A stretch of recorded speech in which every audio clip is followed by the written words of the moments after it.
ana tepi wajib ngidam sarine tresno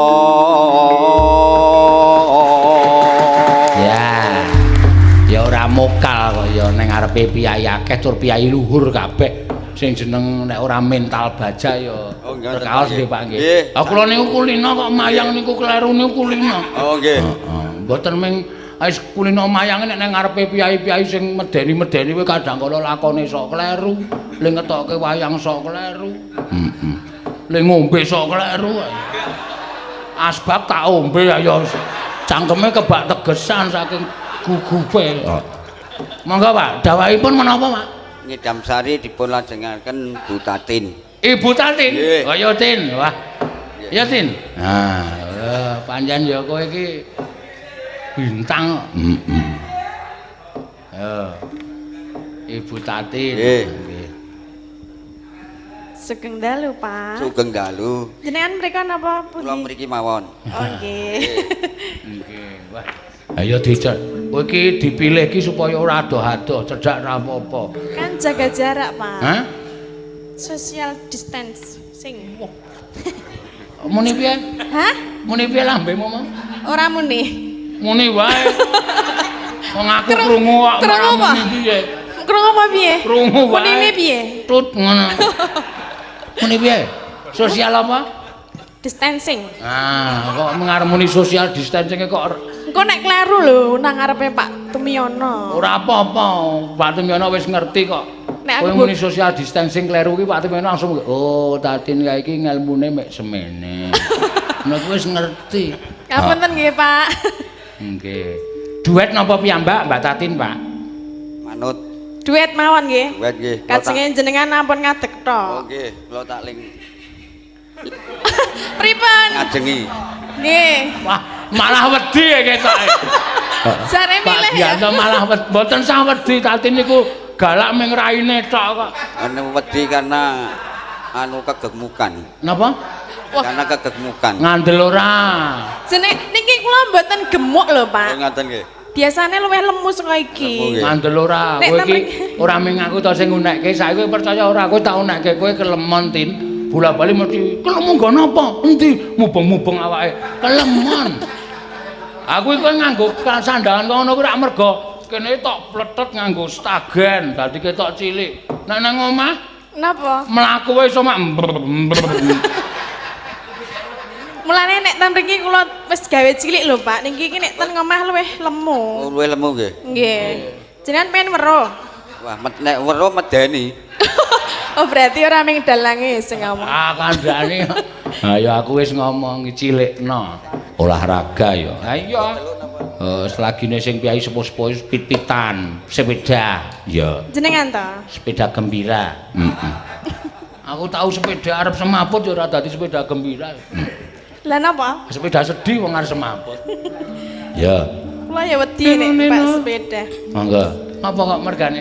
Napa? Kok numpak sepeda wedi mergane ngapa? Mboten kuat le medan. Ayo jujur wae.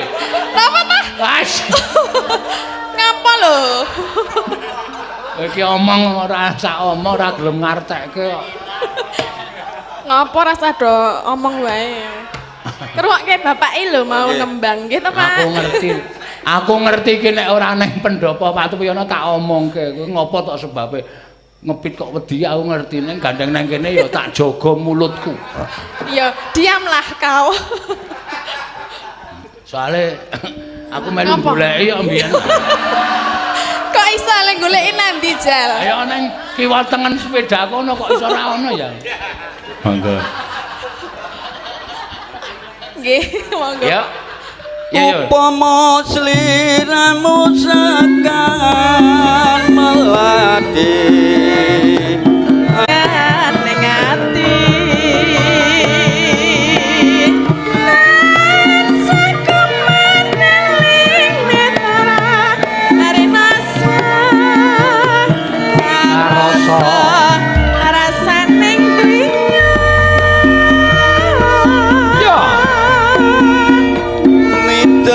rasa jagat raya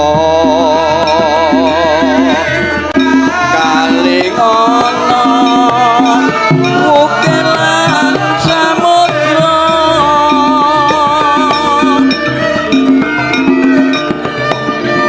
nona ilang memanise aduh jati ati selawase yo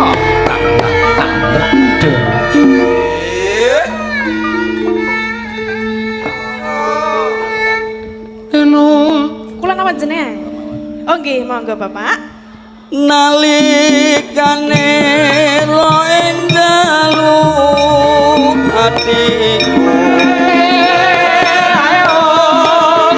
lamun sira ayo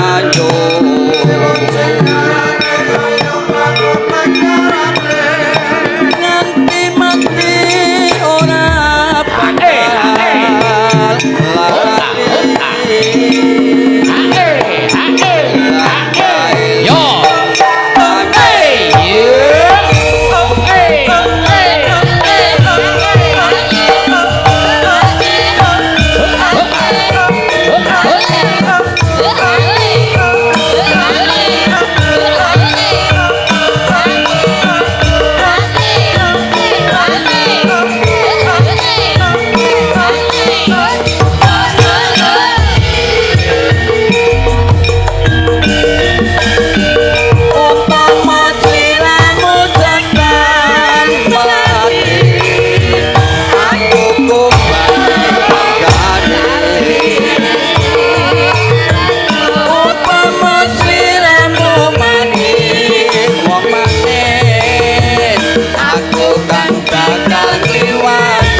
nalikane ro ing dalu atiku lamun sira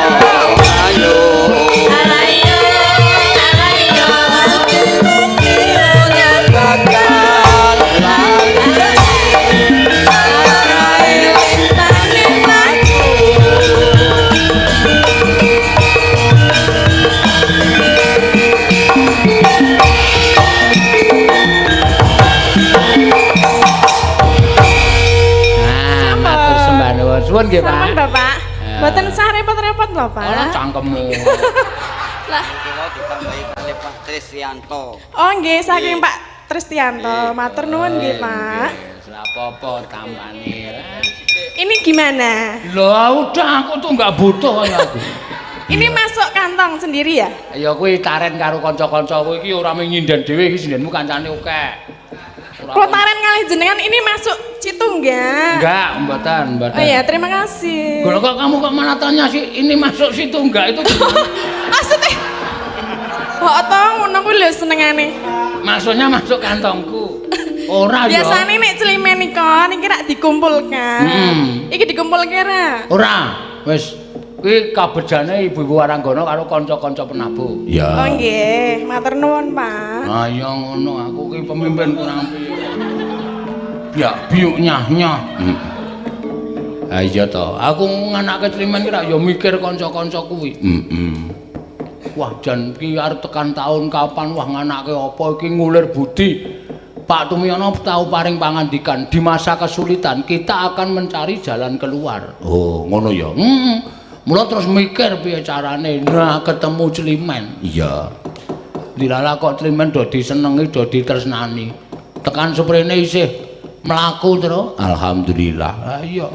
Kanca-kanca isih iso nyambut gawe.